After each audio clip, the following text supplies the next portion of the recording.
We all need a little class in our lives.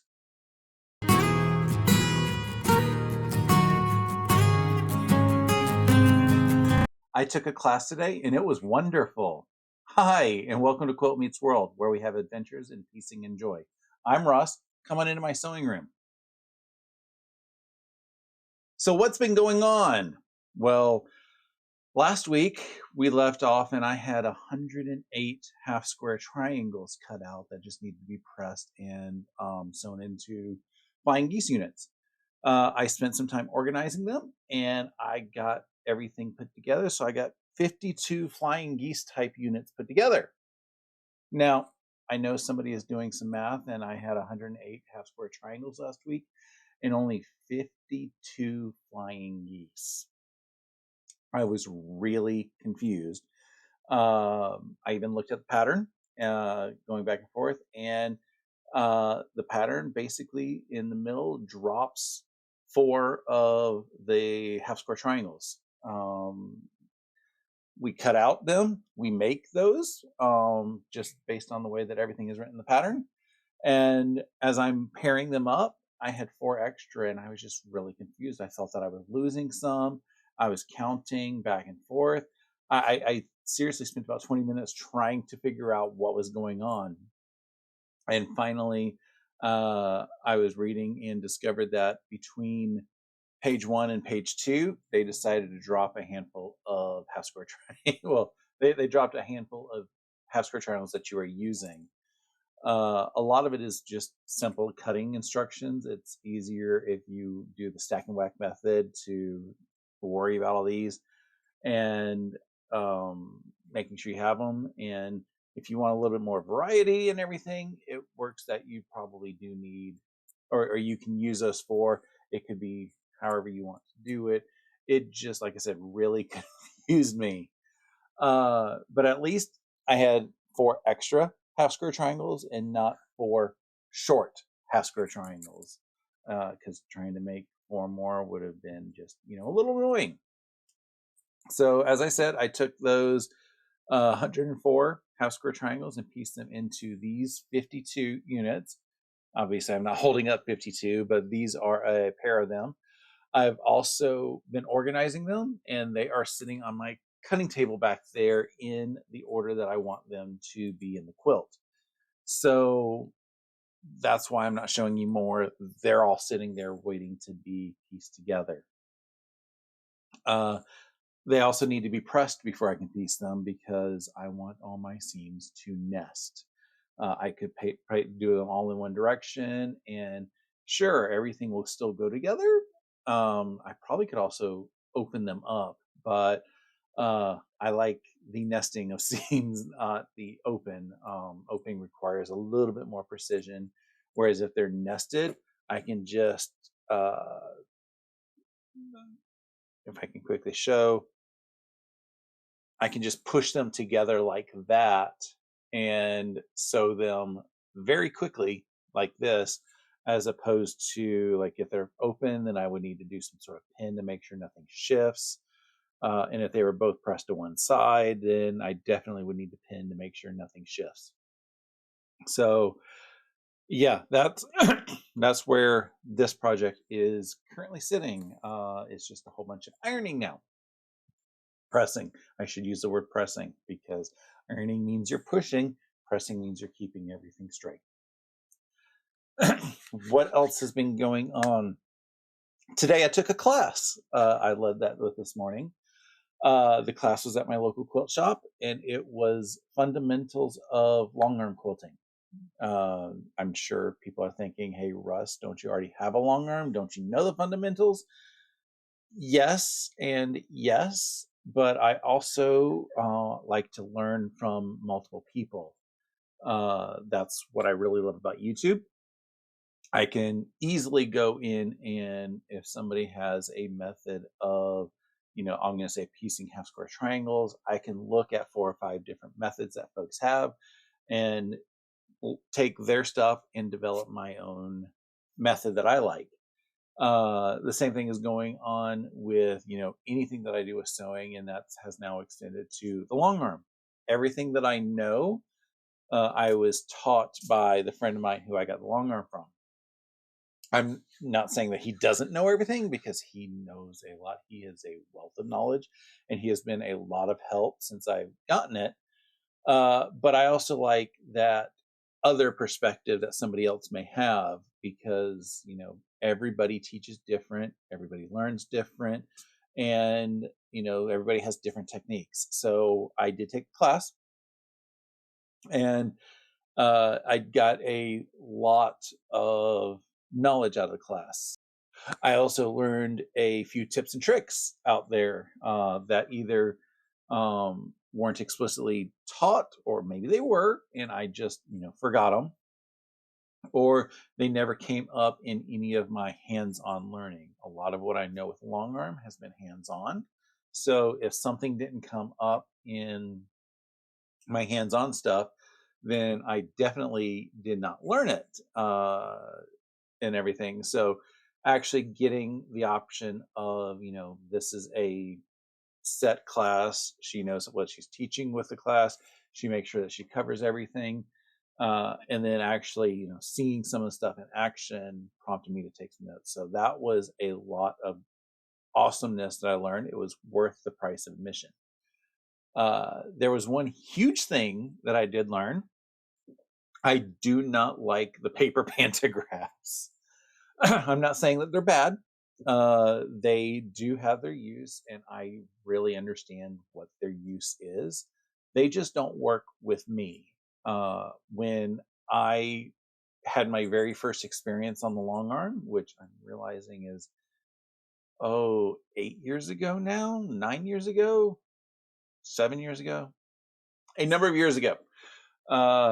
It was my friend's long arm, and he had a digital pantograph for it. So I was sitting there in front of the machine and moving the long arm like a mouse as it was moving the red dot on the screen. With the paper pantograph, the paper is down below. So, and I realize that's how it's below. So you're kind of looking down at it. You're on the back. So you don't get to see what's happening. It's a big surprise at the end as to whether or not you did what you think you did. And it's also off to the side. So I'm standing here with the handlebars of the long arm behind the machine, but I'm having to look over to the side to see where the red dot is so that I can follow it. It was unnerving for me. And that was just me. Other people, they found it awesome because they didn't know any different. Because I knew different, it didn't work for me. But it also told me that digital or paper pantographs are probably not my thing.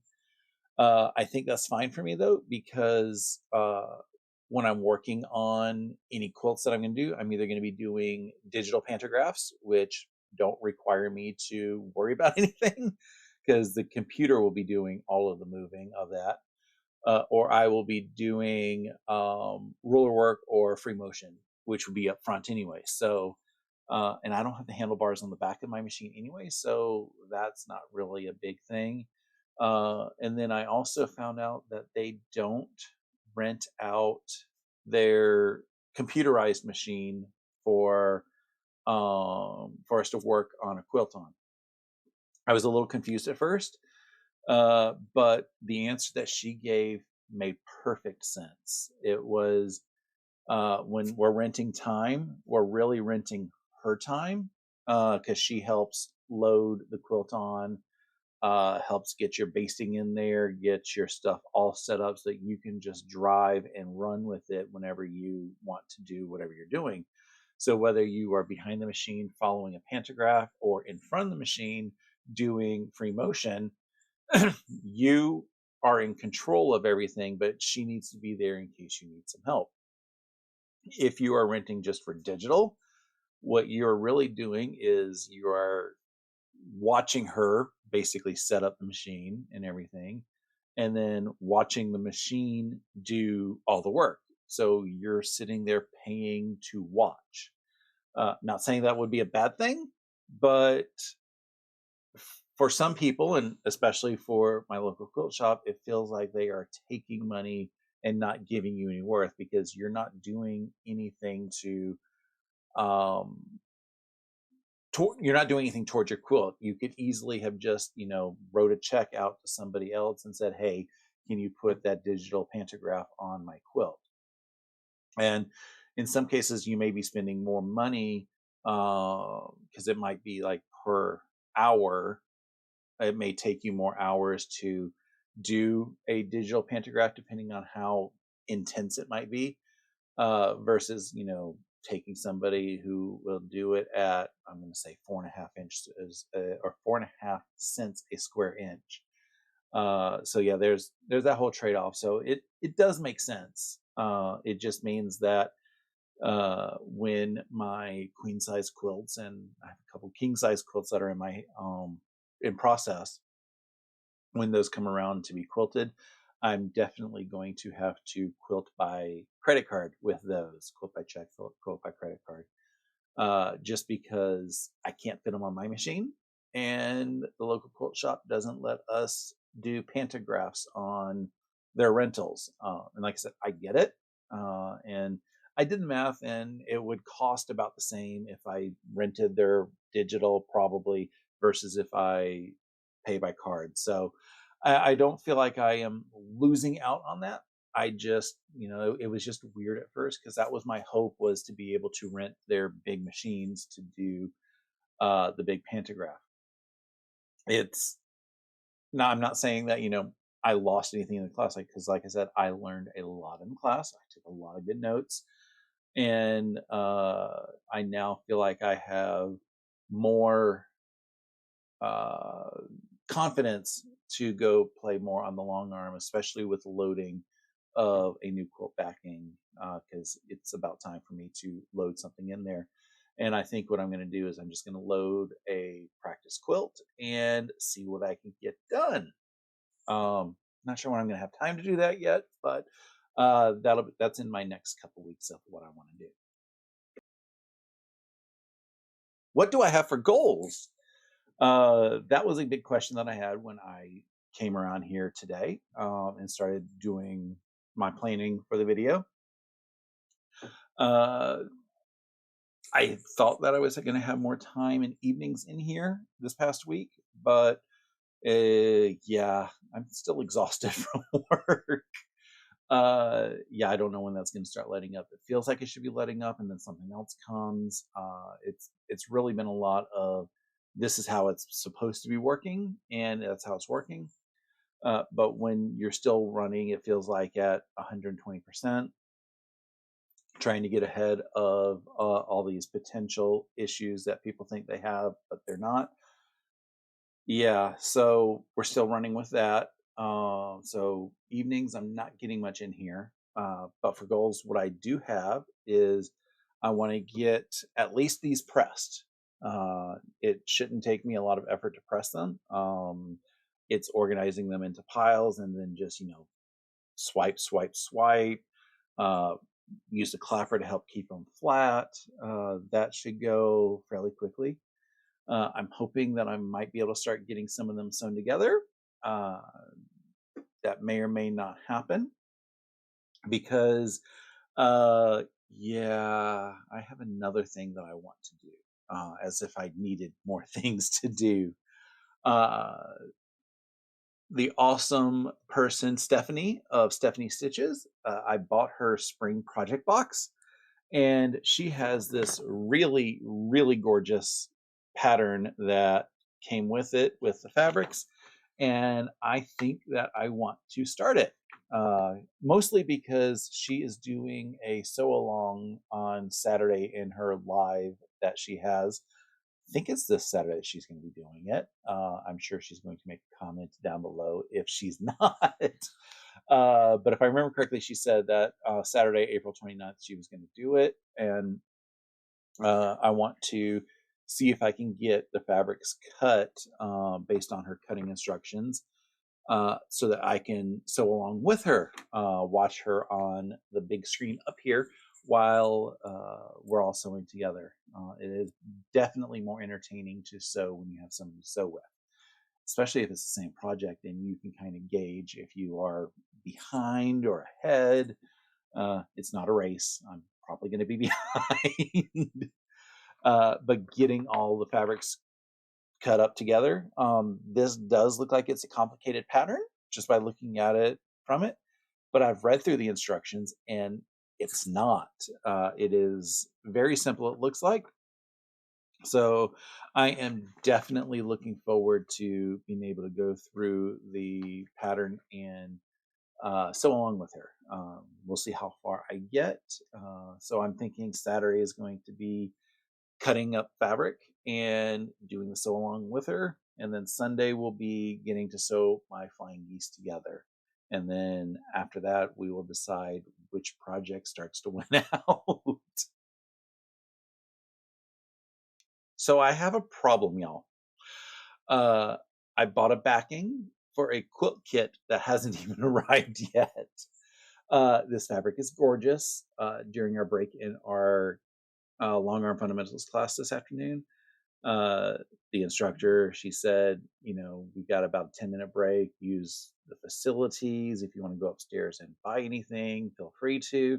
And I just took a beeline and said, okay, I'm gone. And everybody looked at me kind of funny. I went upstairs and I found, the fabric that I was intending to buy. It had just come in. I bought the backing for, this is going to be for the Everglow kit that is hopefully on its way soon. This fabric is gorgeous. At the same time, I was able to introduce one of my classmates to the Tula Pink section in the quilt shop because she thought that this quilt fabric or the backing was gorgeous. And I was like, we've got a whole line. And, then everybody's like, do you work here? I was like, no, but I'm here enough that I know where everything is. Almost sad. If they asked me to work there, I probably would say yes, knowing that I wouldn't get a paycheck, I would get fabric. But yeah, this is gorgeous. I just want to hold it and touch it. It's soft, just like backings are. It is awesome. And when I got back downstairs with it, because they were surprised I was able to make a purchase in like 5 minutes. It's like, did you know what you were looking for? Yeah. We ended up having a discussion between the difference between fairy dust, which is what this fabric is, and fairy flakes, which is Tula's tone on tone, which is also gorgeous and has a 108. When I got home, I realized that I need a backing for the butterfly quilt. And I think the other shade of 108 fairy dust that they have is going to be perfect for that. So that means I need to go back and make another purchase. Luckily, the two colors are different enough. I don't remember which color this number was, or which color this fabric was. But they had both the fairy dust colors. I think there was only 2 fairy dust colors. They have 2 of them. So I'm going to go and buy the other shade when I get a chance, probably next week. Oh, that's going to be a lot of stuff I have to do. But anyway, that's about it for today. Thanks for watching. If you did like the video, please consider liking and subscribing to my channel. It doesn't cost you anything, but it does tell the algorithm that you like what I'm putting out, and it spreads my videos out to other people who will hopefully like what I am putting out. I hope you have a great rest of your day, and until next time, keep stitching.